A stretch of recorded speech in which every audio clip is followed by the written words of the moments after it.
Assalamualaikum warahmatullahi wabarakatuh. Indonesia merupakan negara berlandaskan dengan Pancasila yang menjadikan sebagai landasan ideologi landasan kita untuk bernegara. Negara Indonesia ini merah putih adalah lambang daripada negara Indonesia yang kita sama-sama cintai.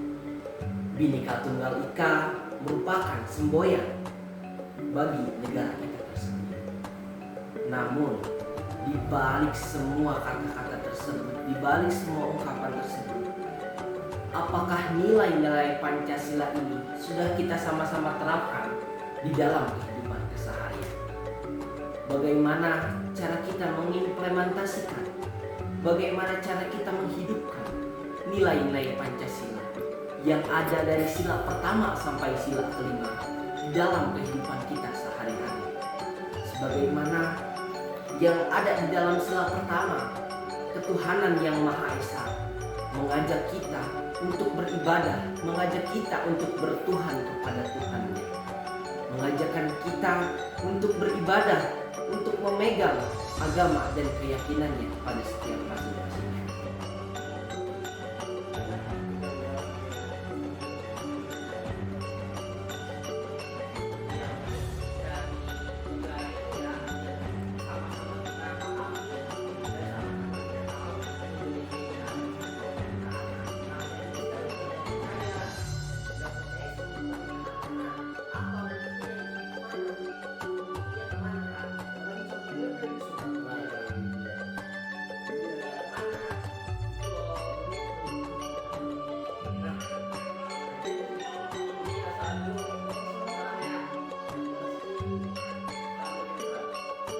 Nah, itu adalah salah satu contoh daripada sila yang pertama yang mengajarkan ketuhanan kepada ketuhanan yang Maha Esa. Dengan cara mengimplementasikan di dalam kehidupan sehari-hari, kita saling mengingatkan teman kita untuk beribadah kepada Tuhan yang Maha Esa, kepada Tuhan yang mereka sembah. Bukan hanya dalam Islam, dalam agama lain pun kita saling mengingatkan untuk beribadah kepada Tuhannya. Oke, teman-teman, dalam Pancasila sila kedua yang mana berbunyi kepada kemanusiaan yang adil dan beradab.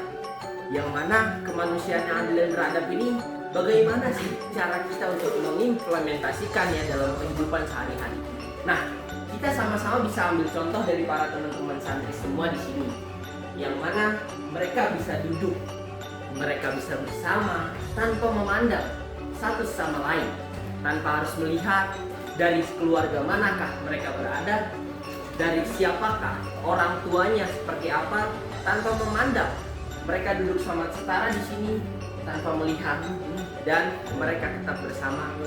Dan itu mungkin bisa kita sama-samakan dengan mengimplementasikannya di dalam sila kedua, kemanusiaan yang adil dan beradil.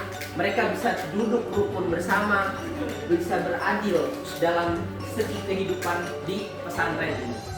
Nah, oke. Di dalam sila ketiga yang berbunyi Persatuan Indonesia mengajarkan kepada kita untuk saling menyatu dalam kesatuan. Nah, bagaimana cara kita mengimplementasikan dalam kehidupan sehari-hari di dunia pesantren? Mungkin kita bisa bertanya pada teman-teman ini. Nah, dari kamu, kalau kamu asal dari? Saya berasal dari Bogor. Dari Bogor. Kalau kamu? Dari Cibinong. Dari Cibinong. Kamu? Yasmin. Yasmin. Kamu? Dari Sadeng. Bisa deh. Kalau kamu? Bogor. Dari Bogor. Oke. Semua berasal dari tempat yang berbeda. Dari Bogor, dari Sadeng, dari Cibinong. Tapi mereka ada di tempat yang sama dengan tujuan yang sama. Dengan artian mereka bersatu untuk mengimplementasikan nilai kehidupan di dalam kehidupan berpancasila, yaitu dalam sila ketiganya Persatuan Indonesia.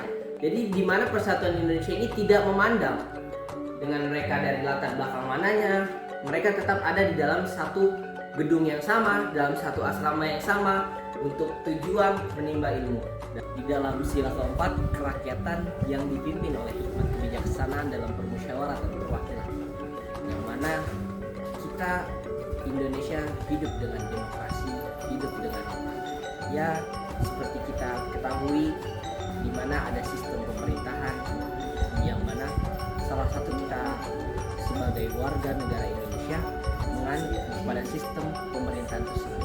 Nah, mengimplementasikan di dalam dunia kehidupan pesantren ada yang namanya organisasi, di mana di salah satu pondok pesantren ini ada organisasi yang mana menjadikan wadah untuk salah satu demokrasi atau untuk salah satu wadah daripada mengambil keputusan atau membuat suatu wewenang yang mana bisa untuk berlaku kepada seluruh santri yang berada di pondok pesantren tersebut.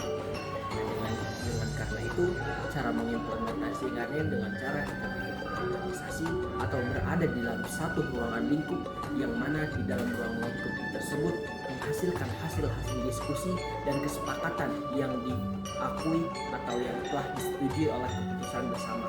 Seperti contohnya ketika ada kegiatan rapat untuk rapat pertemuan atau rapat apapun itu yang mana mengambil salah satu keputusan yang mana keputusan tersebut diambil oleh seluruh jajaran kepengurusan tersebut. Dalam Pancasila sila kelima, keadilan sosial bagi seluruh rakyat Indonesia mengajarkan kepada kita bahwa setiap orang berhak mendapatkan perlakuan yang setara dan setiap orang berhak mendapatkan keadilan tanpa membedakan latar belakang mereka.